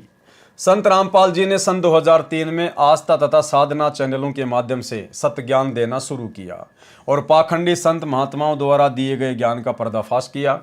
क्योंकि संत रामपाल जी के उपदेशों का मुख्य आधार कबीर वाणी, गरीबदास वाणी, दादू साहिब वाणी और गुरु नानक वाणी तथा वेद और श्रीमद् भगवत गीता और पुराण हैं, जिससे सभी प्रकार के पाखंडों और भ्रमित करने वाले ज्ञान की त्रुटियां उजागर होती हैं। संत रामपाल जी ने अपनी पुस्तक गहरी नज़र गीता में यथार्थ रूप से गीता ज्ञान का टीकाकरण किया। इसी प्रकार संत रामपाल जी ने परमेश्वर का सार संदेश नामक पुस्तक में कबीर वाणी और शास्त्रों के आधार पर सद्ज्ञान दिया आस्था चैनल पर दिए गए उपदेश संत रामपाल जी ने परिभाषा प्रभु की के शीर्षक से एक पुस्तक भी समाज के सामने रखी। इस तत्व ज्ञान के उजागर करने से संत रामपाल जी के दुश्मन और बढ़ गए और उनको धमकियों भरे पत्र और टेलीफोन आने लगे, जिसके बारे में पुलिस को भी सूचना भेजी गई और उच्च न्यायालय व सर्वोच्च न्यायालय के जरिए भी सुरक्षा बढ़ाने की मांग की गई। ये होता है गुरु को मानुष मानना। जब संत रामपाल जी ने अपने सत्संगों में नकली साधु संत महात्माओं की कमियों को उजागर किया, उनके अज्ञान का पर्दाफाश करना शुरू किया, तो लेखक के अनुसार संत रामपाल जी के पास में धमकी भरे फ़ोन कॉल्स आने लगे और लेटर आने लगे। उसके बाद में माननीय उच्च न्यायालय से यानी हाई कोर्ट से संत रामपाल जी को सुरक्षा देने के लिए गुहार लगाई गई। ये होता है गुरु को मानुष मानना। अरे सृष्टि की सर्वशक्तिमान शक्ति तुम्हारा गुरु अगर एक फूंक मार दे तो 21 ब्रह्मांड ना जाने कहां जाके उड़े, कहां जाके गिरे। जिनके आधे बाल के बराबर भी पूरी सृष्टि नहीं है, ऐसे परम संत को ना पहचान कर उनको अपने जैसा एक मानुष मानकर और उन सतलोक आश्रम करोथा के मुख्य सेवादारों ने हाई कोर्ट में अर्जी लगाई कि साहब संत रामपाल जी की जान को खतरा है, उन्हें कोई भी मार सकता है, हमारे को सुरक्षा मुहैया करवाई जाए। ये होता है भाई और बहनों गुरु को मानुष मानना। क्या वर्तमान में आप जी ये हरकत कर सकते हो? अरे ये सोचने से पहले हमारे प्राण निकल सकते हैं, लेकिन हम ये हरकत नहीं कर सकते। हमें इस परम शक्ति की पहचान हो गई है कि ये तो सर्व सृष्टि का तीनों लोकों में प्रवेश करके भरण पोषण करता है। ये तो सबका ध्यान रखने वाला परमात्मा है, सबको कर्म आधार से सुरक्षा मुहैया कराने वाला परमात्मा है। राष्ट्रपति और प्रधानमंत्री तक की सुरक्षा यही कबीर परमात्मा सतगुरु रामपाल जी उनके कर्म आधार से करते हैं। और ऐसी परम शक्ति के लिए उनको मानुष मानकर उनके साथ में रहने वाले उनके भगत उनकी जान को खतरा देखते हुए और हाई कोर्ट से सुरक्षा की मांग कर रहे हैं कि हमारे गुरु जी को कोई मार ना दे। भाई और बहनों, ये होता है गुरु को मानुष मानना। इसलिए आप और हमारे ऊपर एक बहुत बड़ी मेहर की है गुरुदेव ने कि परमात्मा ने हमें साध संगति से जोड़कर हमारी बुद्धि खोल दी। आज हमें इस परम सत्ता, इस परम शक्ति की पहचान हो पाई इन्हीं के आशीर्वाद से। आप और हमारा बहुत बड़ा सौभाग्य भाई और बहनों। अगर हम इन्हीं लोगों के पीछे लगे होते आज यदि हम 2014 बरवाला कांड के बाद अगर इसी सतलोक आश्रम मैनेजमेंट हरियाणा के पीछे लगे होते बाकी संगत की तरह, तो हमारी भी आज यही सोच होती अपने गुरु जी को लेके। आज हम भी अपने गुरु को मानुष ही मानते। जिस प्रकार वर्तमान में सतलोक आश्रमों से जुड़ी हुई 90% संगत और आश्रम मैनेजमेंट संत रामपाल जी को केवल पहले की तरह एक मानुष ही मानता है। और इस बात का भी जीता जागता प्रमाण, जीता जागता उदाहरण बरवाला कांड 2014 के समय जो भ्रष्ट जज कुमारक पर नामक पुस्तक लिखी गई थी भक्तों के द्वारा। जब हम उस पुस्तक को पढ़ेंगे तो भाई और बहनों आप जी माथे में थप्पी मारोगे कि हे परमात्मा, आपके परिवार के द्वारा, आपके बेटा बेटी भाई बंधु रिश्तेदारों के द्वारा, इन बड़े बड़े कोऑर्डिनेटरों के द्वारा आपकी 15-15, 20-20, 25-25 साल से जो संगति की गई है, इतने दिनों से, इतने वर्षों से ये लोग दिन रात आपके साथ में रहते थे और परमात्मा ये लोग आपको रत्ती भर भी नहीं समझ पाए, रत्ती भर भी। आज भी इन लोगों की सोच आप जी के प्रति एक मानुष वाली है। उस पुस्तक से भाई और बहनों बिल्कुल क्लियर हो जाएगा कि सतलोक आश्रम मैनेजमेंट हरियाणा संत रामपाल जी को केवल एक मानुष के अलावा कुछ नहीं मानता, जिसके बारे में पुलिस को भी सूचना भेजी गई और उच्च न्यायालय व सर्वोच्च न्यायालय के जरिए भी सुरक्षा बढ़ाने की मांग की गई। उच्च न्यायालय ने अदायगी के आधार पर अतिरिक्त पुलिस सुरक्षा देने के आदेश भी पारित किए। उच्च न्यायालय ने कहा कि भैया आपको खर्चा देना पड़ेगा, हम आपको 2-4 पुलिस वाले दे देंगे, लेकिन खर्चा आपको देना पड़ेगा। इसके अतिरिक्त अपने शास्त्र विरुद्ध ज्ञान का पर्दाफाश होने का खतरा भांपते हुए तथा कथित संतों और महंतों ने आस्था और साधना चैनलों पर संत रामपाल जी के प्रवचनों का प्रसारण बंद करवा दिया। इसके पश्चात संत रामपाल जी ने अपने ज्ञान के प्रचार प्रसार के लिए बड़े बड़े शहरों में विशाल सत्संग करने शुरू कर दिए, जिसके द्वारा कबीर साहिब द्वारा दिए गए सच्चे ज्ञान का जोर शोर से प्रसार किया और अपने सदग्रंथों में छुपी सच्चाई को दुनिया के सामने रखा। देखो भाई और बहनों, आ गई वही बात जो संत रामपाल जी चाहते थे। छुडानी आश्रम से हटने के बाद जो संत रामपाल जी अपने हिसाब से अपने स्तर पर जो ज्ञान प्रचार कर रहे थे, अंत में उनको वही शुरू करना पड़ा। लेकिन बीच में उन भक्तों ने टांग अड़ा दी आश्रम खुलवा कर। वो आश्रम खोलने के बाद भी संत रामपाल जी ने वही काम किया जो काम संत रामपाल जी अपने मिशन के तहत पहले कर रहे थे। यानी पहले सतगुरु रामपाल जी गांव गांव में जाकर, नगर नगर में जाकर सत्संग करते थे, ज्ञान प्रचार करते थे, और बाद में भी भाई और बहनों उनको वही करना पड़ा। क्या लिख रहा है लेखक? इसके पश्चात संत रामपाल जी ने अपने ज्ञान के प्रचार प्रसार के लिए बड़े बड़े शहरों में विशाल सत्संग करने शुरू कर दिए। बताओ फिर आश्रम क्या काम आया? फिर आश्रम का क्या किया? आश्रम क्या काम आया भाई? अरे आश्रम खुलने के बाद भी संत रामपाल जी ने बड़े बड़े शहरों में, बड़े बड़े नगरों में जाकर फिर से उसी प्रकार से सत्संग करने शुरू किए। टेंट लगाकर, कहीं 4 दिन का, कहीं 5 दिन का, कहीं 7 दिन का। तो आश्रम की आवश्यकता संत रामपाल जी को नहीं थी। संत रामपाल जी ने जिस समय आश्रम खोलना होता उसी समय खोलते। लेकिन भाई बीच में आश्रम मैनेजमेंट ने टांग अड़ाई, गुरु को मानुष मानकर अपनी मनमर्जी करते हुए। अब आपके मन में फिर से वही सवाल आ सकता है कि संत रामपाल जी ने इन लोगों को मना क्यों नहीं किया? भाई अगर मना भी किया होगा तो काल का जीव मानता नहीं है, और संत रामपाल जी ज्यादा दबाव इसलिए नहीं देंगे क्योंकि भाई ये कबीर भगवान है। और जब ये प्रथम बार जोगजीत रूप में काल के सामने आए थे तो काल का और परमात्मा का एग्रीमेंट हुआ था। काल ने कहा था, परमात्मा आप नीचे जाना, आप केवल अपना ज्ञान समझाना, जो आपके ज्ञान को समझे वो आपका, और जो आपके ज्ञान को ना समझे उसको मेरे भोजन के लिए छोड़ देना, जबरदस्ती ना करना। तो संत रामपाल जी जबरदस्ती नहीं करेंगे, क्योंकि भगवान ही यदि अपने एग्रीमेंट को तोड़ेगा तो भाई फिर धरती पर न्याय कहाँ रहेगा। तो इस आधार से सतगुरु रामपाल जी ज़्यादा दबाव नहीं देते थे, लेकिन वो समझाते अवश्य थे। उनका समझाने का तरीका क्या है? क्योंकि ये भगवान है, और भगवान का समझाने का तरीका सीधे तौर पर नहीं होता। क्योंकि जीव को यदि सीधे तौर पर कोई कड़वी बात बोल दी जाए तो वो परमात्मा से कोसों दूर हो जाता है। 650 साल पहले भी यही कबीर परमात्मा थे, और जब 64 लाख इनके शिष्य हो चुके थे, और जो इनके आसपास में रहा करते थे मुख्य मुख्य सेवादार, जब उनको अहंकार हो गया था, वो मान बढ़ाई में आ गए थे। और जब एक गणिका बहन जो कि पेशे से वेश्यावृत्ति का काम करती थी, जब उसने सत्संग सुने, उसको ज्ञान समझ में आया, तो वो बहन आश्रम में आने लगी। परमात्मा ने कहा कि बेटी रोज आया कर, वो रोजाना आने लगी। अब उस बहन के आश्रम में आने से पूरे नगर में ये खबर फैल गई, सुरसराहट शुरू हो गई कि भाई अब आश्रम में कुछ होने वाला है, क्योंकि आश्रम में तो गंदी गंदी औरतें भी जाती हैं। महाराज जी के ऊपर उंगलियां उठने लगी। तो जो आश्रम के मुख्य मुख्य भगत थे, जो गुरु को मानुष मानते थे, उन्होंने महाराज जी को शिक्षा देनी शुरू कर दी कि गुरुजी ये बदनाम औरत आश्रम में आती है, आश्रम की बदनामी करवाएगी।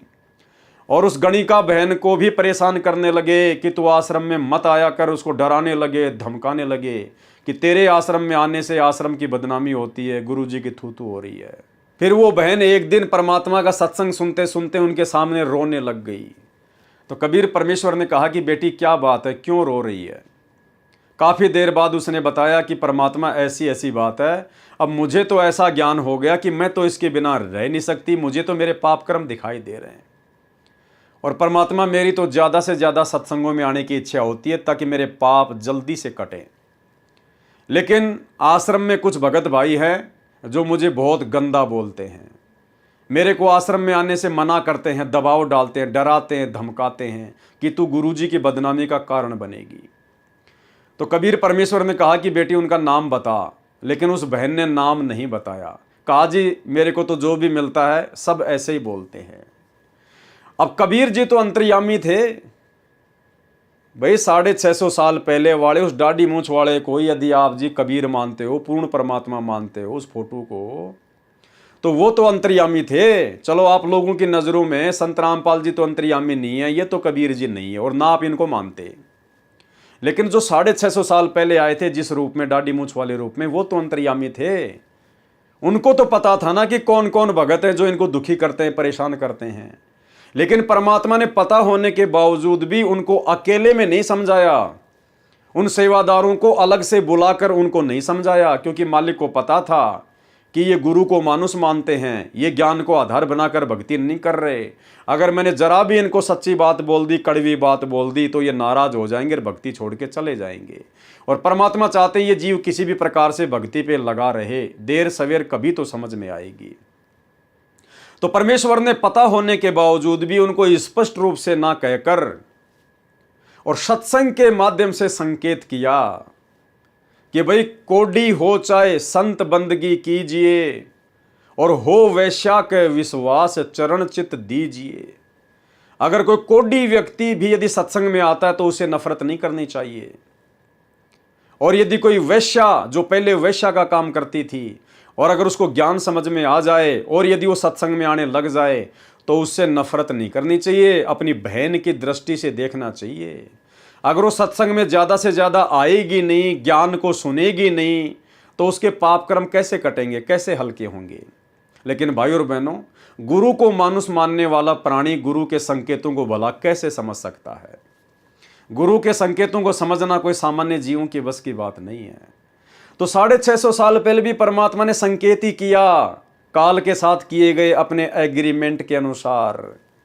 तो वर्तमान में भी तो सतगुरु रामपाल जी के रूप में वही कबीर परमात्मा धरती पर प्रकट है 8 सितंबर 1951 से। फिर भला वो परमात्मा सतलोक आश्रम करोथा मैनेजमेंट के उन नान समझ भक्तों को जब उन्होंने बार बार सतगुरु को आश्रम खोलने की सलाह दी, तो भला गुरुजी उनके साथ में कैसे जबरदस्ती करते। मालिक को पता था कि इनके मन में तो काल प्रेरणा से आश्रम खोलने की जिद बैठ चुकी है, और यदि मैं इनको मना कर दूंगा तो ये भक्ति से भी दूर हो जाएंगे।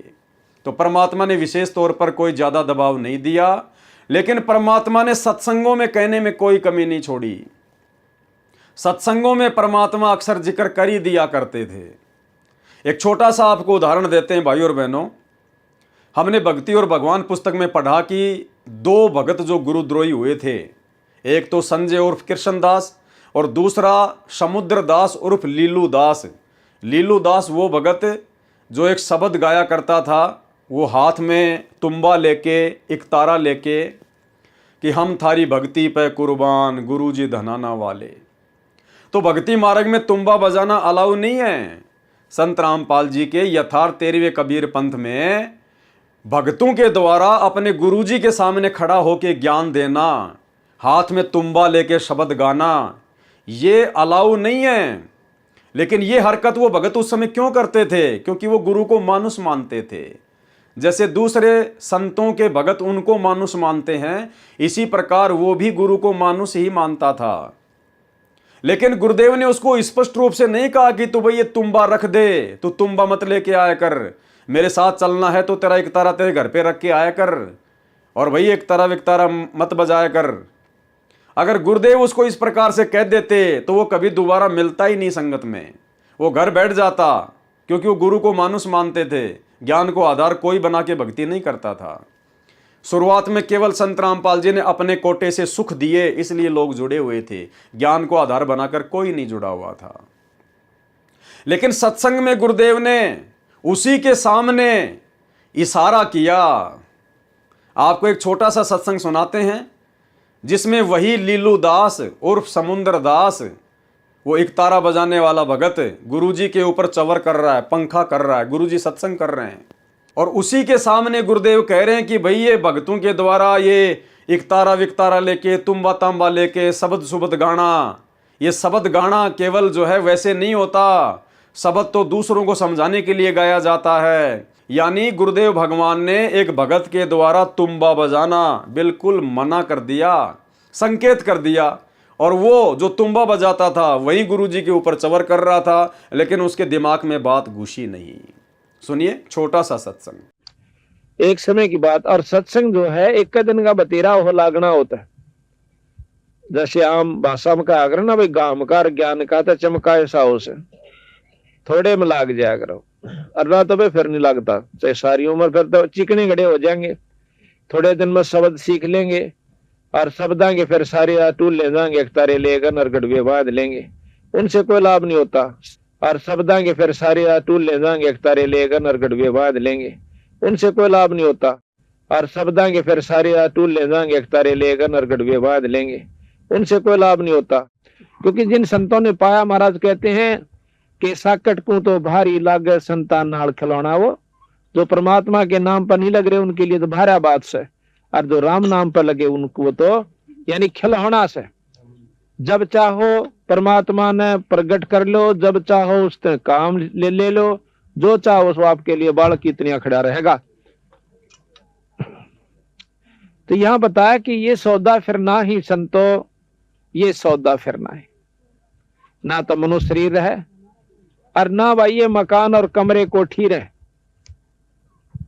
और हमारे सबसे बड़ी बीमारी यह है कि हमने सोचा हम सदा न्यू रहेंगे जैसे आज बैठे हैं। तो ठीक इसी प्रकार भाई और बहनों, ये आश्रम ना खोलने के विषय में भी ना जाने गुरुदेव ने उनको कितना संकेत किया होगा, लेकिन जो व्यक्ति अपने गुरु को मानुष मानता है वो संकेतों को नहीं समझ पाता काल प्रेरणा से। इसके पश्चात संत रामपाल जी ने अपने ज्ञान के प्रचार प्रसार के लिए बड़े बड़े शहरों में विशाल सत्संग करने शुरू कर दिए, जिसके द्वारा कबीर साहिब द्वारा दिए गए सच्चे ज्ञान का जोर शोर से प्रचार किया। देख लो जी, शहरों शहरों में भी जोर शोर से प्रचार हुआ, जोर शोर से। फिर आश्रम किस लिए खुलवाया भाई? क्योंकि परमात्मा ने तो वही करना था जो उनको करना होता है, लेकिन बीच में भक्तों ने टांग अड़ाई और अपने सदग्रंथों में छुपी सच्चाई को दुनिया के सामने रखा। इन सत्संगों को सुनकर और सच्चाई को समझकर संत रामपाल जी के शिष्यों में भारी संख्या में वृद्धि हो गई। यानी जितने लोग आश्रम खोलकर संत रामपाल जी की शरण में नहीं आए, लेखक कह रहा है कि भारी संख्या में वृद्धि होती चली गई। जब गुरुजी गांव-गांव, नगर-नगर, दूर-दूर शहरों में जाकर सत्संग करने लगे 5 दिन का, 7 दिन का, तो भारी संख्या में भक्तों की वृद्धि होती चली गई। इन सत्संगों को सुनकर और सच्चाई को समझकर संत रामपाल जी के शिष्यों में भारी संख्या में वृद्धि होती गई, जिससे तथा कथित संत और विशेषकर आर्य समाजी ज्यादा ही परेशान हो गए और उन्होंने सत्संगों में विघ्न डालना शुरू कर दिया, जिसके परिणाम स्वरूप जुलाई 2004 में यमुना नगर में चल रहे सत्संग पर आक्रमण करवाया गया, जिसमें संत रामपाल जी और उनकी संगत बाल बाल बची। भाई और बहनों, ये शब्द लिखना अपने गुरुदेव भगवान के विषय में सरासर गलत है। अरे जिस परम शक्ति का कोई बाड़ बाका नहीं कर सकता, जिसके अर्ध रूम पर सकल पसारा, ऐसा पूर्ण ब्रह्म हमारा, उस परम संत के विषय में उससे उपदेश लेने के बाद और ये लिखना कि जिसमें संत रामपाल जी और उनकी संगत बाल बाल बची। अरे संगत के बारे में तो लिखा जा सकता है क्योंकि संगत वाले तो जीव हैं, लेकिन संत रामपाल जी के विषय में यह शब्द यूज करना कि वे बाल बाल बचे, इसका मतलब आप अभी अपने गुरुदेव की महिमा से पूर्णतया परिचित नहीं हैं। आपने अपने गुरुदेव को उस परम शक्ति के रूप में देखना शुरू नहीं किया, अन्यथा यह शब्द एक भगत लिख ही नहीं सकता कि हमारे गुरुजी फला फला घटना में बाल बाल बच गए। ये तो एक जीव के लिए प्रयोग किया जाता, जीव के लिए। तो भाई और बहनों, ये है गुरु को मानुष मानना, ये शिक्षा लेनी हमने शिक्षा। हमने निकट भविष्य में कभी भी इस प्रकार के शब्दों का अपने गुरुजी के लिए प्रयोग नहीं करना है। ये तो 8 सितंबर 1951 से जब से प्रकट हुए तभी से कबीर भगवान है, परमात्मा है। आगे चलकर ये कब अपना खेल खेलते हैं, कभी ये आश्रम खोलते हैं, कभी ये ज्ञान प्रचार करते हैं, कभी ये उपदेश देना शुरू करते हैं, कभी ये सत्संग करना शुरू करते हैं, ये अपनी लीला अनुसार करते हैं। लेकिन अपने गुरुदेव भगवान के विषय में, जो कि स्वयं कबीर परमात्मा हैं, पूरी सृष्टि को रचने वाले हैं, जिनसे बढ़कर सर्वशक्तिमान तो छोड़िए, जिनके पासिंग भी कोई महान शक्ति इस ब्रह्मांड में नहीं है, सृष्टि में नहीं है, उनके विषय में ये शब्द यूज करना कि यमुना नगर के सत्संग में जब लोगों ने बदतमीजियां की तो संत रामपाल जी बाल बाल बचे। बाल बाल बचने का मतलब है वो तो कोई भगवान की दया थी, नहीं तो उसी दिन उनका राम नाम सत्य कर दिया जाता। अरे बाल बाल बचे नहीं, सतगुरु रामपाल जी परमात्मा ने संगत को बाल बाल बचाया। इन्होंने संगत को बाल बाल बचाया, ये बाल बाल नहीं बचे। ये तो परमेश्वर हैं, अंतर्यामी हैं, खुदा है। इनको कोई हाथ लगाने की सोच भी कैसे सकता है? इनको तो 21 ब्रह्मांड का स्वामी ज्योति निरंजन भी हाथ लगाने की नहीं सोच सकता मेरे भाई। आम जीव की तो औकात ही क्या है इनके सामने। जिसमें संत रामपाल जी और उनकी संगत बाल बाल बची। इसके पश्चात संत रामपाल जी ने खुले स्थानों पर सत्संग करना बंद कर दिया। क्यों बंद कर दिया भाई और बहनों? भाई समर्थ को तो किसी का डर है नहीं, चाहे लाख आ जाओ, चाहे 10 लाख आ जाओ, चाहे पूरी दुनिया क्यों ना आ जाओ, समर्थ को तो किसी का भय नहीं। निर्विकार निर्भय तू ही और शकल भयमान, सब पे तेरी साहिबी तुझ पे साहिब नाए। तो फिर संत रामपाल जी ने गांव गांव नगर नगर जाकर सत्संग करना बंद क्यों कर दिया? अपने उन्हीं विशेष सेवादारों की सलाह पर। जिन सेवादारों ने सलाह देकर आश्रम खुलवाया था, उन्हीं गुरु को मानुष मानने वाले सेवादारों ने फिर गुरुदेव को यह कहना शुरू कर दिया कि गुरुजी अब आपकी जान को खतरा है, गुरुजी ये लोग आपके बहुत ज्यादा घोर विरोधी हो गए हैं, अब आपकी जान को खतरा है, अब आप जी गांव गांव जाकर सत्संग ना कीजिए, नहीं तो आप जी मारे जा सकते हो। तो उन लोगों ने गुरुदेव को सलाह देनी शुरू कर दी। अब परमात्मा तो जबरदस्ती करेगा नहीं, गुरुदेव का तो काल के साथ एग्रीमेंट है, आपको अनेकों बार बता चुके हैं। तो ये होता है गुरु को मानुष मानना। इसके पश्चात संत रामपाल जी ने खुले स्थानों पर सत्संग करना बंद कर दिया और अपने आश्रमों और समाचार पत्रों के माध्यम से सत्संग करना शुरू किया। संत रामपाल जी महाराज द्वारा सत्यार्थ प्रकाश पर की गई समीक्षा कृपया निमन पढ़े। संत रामपाल जी महाराज कहते हैं कि मैंने न तो आर्य समाज को बुरा बताया, क्योंकि हमारी आपस में रिश्तेदारियां हैं, मामा फूफी के भाई बहनें हैं, और न ही महर्षि दयानंद जी को बुरा बताया। बुरा बताया है सत्यार्थ प्रकाश के ज्ञान को, जो वास्तव में व्यर्थ है तथा इसका नाम मिथ्यार्थ प्रकाश होना चाहिए। ठीक इसी प्रकार भाई और बहनों, हम सत्सेवकों ने ना तो गुरुजी के बेटे को गलत बताया, ना बेटी को, ना भाई बंधुओं को, ना रिश्तेदारों को, ना किसी कोऑर्डिनेटर को। हमने यदि गलत बताया है तो उनके द्वारा गुरु को मानुष समझकर जो उनके ज्ञान विरुद्ध आचरण संगत से भी करवाए जाते हैं और जो स्वयं भी कर रहे हैं, उनके उन ज्ञान विरुद्ध घटिया आचरणों की हम निंदा करते हैं, जिन आचरणों को करवाने के पीछे काल ने इन लोगों को निमित्त बना रखा है। तो इसी प्रकार सतगुरु रामपाल जी ने ना तो किसी भी आर्य समाजी को बुरा बताया और ना ही महर्षि दयानंद जी को बुरा बताया। अगर बुरा बताया है तो उनके द्वारा जो सत्यार्थ प्रकाश पुस्तक लिखी गई है उसमें लिखी हुई अज्ञान को बताया है। जिन व्यक्तियों ने हमारे बीच में दरार पैदा करने की कुचेष्टा की है, वे कुछ मुट्ठी भर व्यक्ति हैं जो आर्य समाज की आड़ में आर्य प्रतिनिधि सभा बनाकर उसके अधिकारी बनकर प्रभुता बनाए हुए हैं। ठीक इसी प्रकार भाई और बहनों, सतगुरु रामपाल जी भगवान की संगत को सच्चाई ना समझने देने के पीछे ये मुट्ठी भर सतलोक आश्रम मैनेजमेंट हरियाणा के लोग हैं। ये चंद कोऑर्डिनेटर हैं जो अपने स्वार्थों में पूरी तरह से लिप्त हैं और उनको भय है कि यदि संगत तक सच्चाई पहुंच गई तो हमारा धार्मिक धंधा बंद हो जाएगा। उनके पास ज्ञान का उत्तर नहीं था, इसलिए उपद्रव करवाकर आपस में जनता को लड़वाकर अपनी पदवी बनाए रखना ही उद्देश्य था। आर्य समाज की एक सार्वदेशिक प्रतिनिधि सभा दिल्ली में भी है जो पूरे भारतवर्ष की संचालक है। उन्होंने इस सत्य ज्ञान का विरोध नहीं किया क्योंकि वे सत्य से परिचित हैं कि सत्यार्थ प्रकाश का ज्ञान व्यर्थ है। आर्य समाज की परिभाषा क्या लिखा जा रहा है? आर्य समाज के विषय में आर्य समाज की क्या परिभाषा है? आर्य का अर्थ श्रेष्ठ, अर्थात समाज का अर्थ समुदाय, वह समुदाय जो शराब, मांस, तंबाकू आदि नशीली वस्तुओं का सेवन न करता हो, चोरी जारी झूठ कपट से दूर हो, वह समुदाय आर्य समाज कहलाता है। तथा जो आर्य समाज के 10 नियमों का पालन करता हो जिनमें चौथा नियम है। चौथा नियम क्या है आर्य समाज के नियमों में?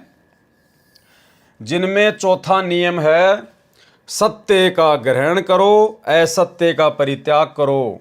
जो अपने आप को आर्य समाजी कहते हैं, वे आंखों देखकर भी सत्य को ग्रहण नहीं कर रहे कि वास्तव में सत्यार्थ प्रकाश का ज्ञान वेद ज्ञान विरुद्ध है तथा मिथ्या आलोचनाओं का पुलंदा है।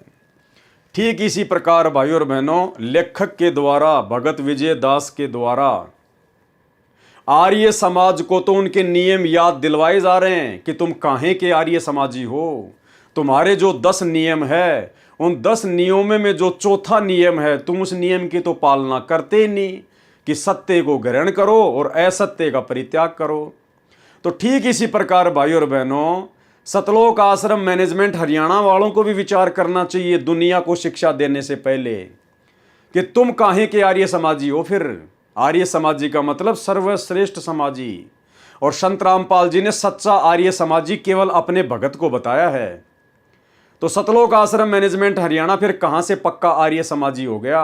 कहां से पक्का संत रामपाल जी का अनुयायी हो गया, भगत हो गया?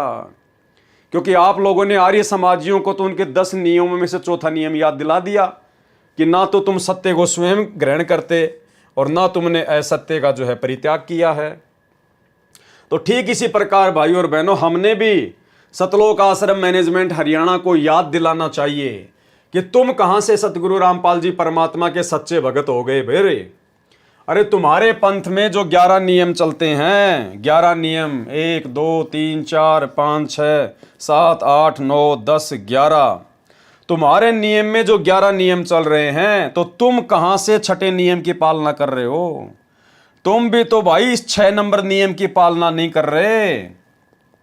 जुआ ताश कभी नहीं खेलना है। अरे संत रामपाल जी ने तो ताश भी खेलने के लिए मना किया है कि भक्तों ने तो ताश भी नहीं खेलनी। और यदि कोई व्यक्ति ताश खेल रहा है तो उसके पास में बैठना भी नहीं है, अन्यथा मर्यादा खंडित होगी, गुरु जी का वचन टूटेगा। और इसके विपरीत आप सतलोक आश्रम मैनेजमेंट हरियाणा वालों ने, गुरुदेव के परिवार वालों ने धनाना गांव में 50 लाख रुपए का धनाना गांव के बच्चों के खेलने के लिए, उन बच्चों की श्वासें बर्बाद करवाने के लिए तुमने बैडमिंटन का स्टेडियम खुलवा दिया। अरे तुम भगत हो, तुम संत हो, तुम संत रामपाल जी के फॉलोवर हो। अरे तुम अपने गुरुजी के 11 नियमों में से, जो प्रथम नाम दीक्षा दी जाती है उस समय जो 11 नियम बताए जाते हैं, उनमें से जो छठे नंबर का नियम है कि जुआ ताश कभी नहीं खेलना, अरे तुमने तो दुनिया को खेलने के लिए स्टेडियम बना के दे दिए। तो तुम कहां से भगत हो गए भाई? तुम कहां से पक्के आर्य समाजी हो गए?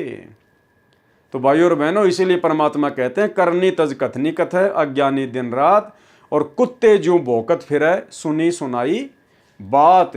ये खुद अपने पंथ के नियमों का पूर्णतया पालन नहीं करते हैं। तो भाइयों और बहनों, आप जियों के सामने सतगुरु रामपाल जी परमेश्वर जी की सत प्रेरणा से इन पुस्तकों के ऊपर जो वीडियो बनाए जा रहे हैं, आपके सामने प्रस्तुत किए जा रहे हैं। ये वीडियो बनाने का हमारा केवल एक ही मकसद है कि भक्ति मार्ग पर आप और हम भगत भाई बहन वर्तमान में, जो कि बिल्कुल पीक टाइम है, प्राइम टाइम है भक्ति का, इस समय आप और हम वो गलतियां ना कर दें। अपने गुरुदेव भगवान को मानुष मानकर, अपने जैसा एक व्यक्ति मानकर वो गलती ना कर दें जो गलतियां करके आज से पहले हमारे बड़े बड़े भगत भाई बहन अपने इस मनुष्य जीवन को बर्बाद कर चुके हैं। वो वर्तमान में भक्ति भी कर रहे हैं, वो वर्तमान में इन आश्रमों भी आते हैं जाते हैं, और आज भी उसी प्रकार से इन आश्रमों में वो बहुत बड़े परम भगत बनकर बैठे हुए हैं। बेचारी आम नादान संगत की नज़रों में आज भी वो अपने गुरुजी को मानुष ही मानते हैं, और पहले से कहीं ज़्यादा गलतियां वो लोग वर्तमान में लगातार कर रहे हैं और संगत से भी करवा रहे हैं। उनकी बुद्धि ऑफ है, उन्हें पता ही नहीं कि हम क्या कर रहे हैं क्या नहीं कर रहे हैं। उन्होंने संत रामपाल जी को और उनके पंथ को भी अन्य काल प्रेरित साधु संतों वाले पंथों की तरह ले रखा है। वे लोग भक्ति मार्ग पर नींद में सो रहे हैं, उनकी आंखें नहीं खुली अभी तक। तो भाई और बहनों, उन बंद आंखों वालों से जो लगातार ठोकरें खा रहे हैं, हमने उनसे शिक्षा लेनी है। क्योंकि परमात्मा कहते हैं कि समझदार व्यक्ति वो नहीं होता जो ठोकर खाकर समझ जाए, नहीं, उससे कहीं ज्यादा समझदार वो होता है जो दूसरे की ठोकर से अपना अंगूठा फुड़वाने से बच जाए। तो भाई और बहनों, आज से पहले गुरु को मानुष मानकर ही जितने भी बड़े बड़े सेवादारों ने, बड़े बड़े भक्तों ने, गुरुदेव के परिवारों ने जो अपने पैर फोड़ लिए हैं ठोकर खा खा के, और फिर भी ये लोग नहीं समझ पा रहे, आंखों पर काली पट्टी बांध के चल रहे हैं भक्ति मार्ग पर। इन्हें सत्य असत्य का पता ही नहीं, क्या नियम है, कौन सा नियम टूटने से क्या होगा, कैसे गुरुदेव प्रसन्न होंगे, कैसे नाराज होंगे, इन्हें कुछ नहीं पता। ये आज भी गुरु को मानुष मानकर और अपने घर का गुरु मानकर उसी प्रकार से काल प्रेरणा से दौड़े जा रहे हैं। तो ये जिस प्रकार से ठोकरें खा रहे हैं लगातार, गुरुदेव की मर्यादा तोड़कर, सत्संगों के विरुद्ध कर्म करके, आप और हमने डरकर भक्ति करनी है, शिक्षा लेनी है। ये गलतियां हमने अपने जीवन में नहीं दोहरानी है। परमात्मा ने सात संगतियों के माध्यम से वीडियो बनाने का जो मौका दास को दिया है, केवल इसी मकसद से दिया है कि हम सब इतने ज्ञानवान हो जाएं, इतने समझदार हो जाएं कि अब हम अपने गुरुदेव को जरा भी दुखी होने का मौका ना दें।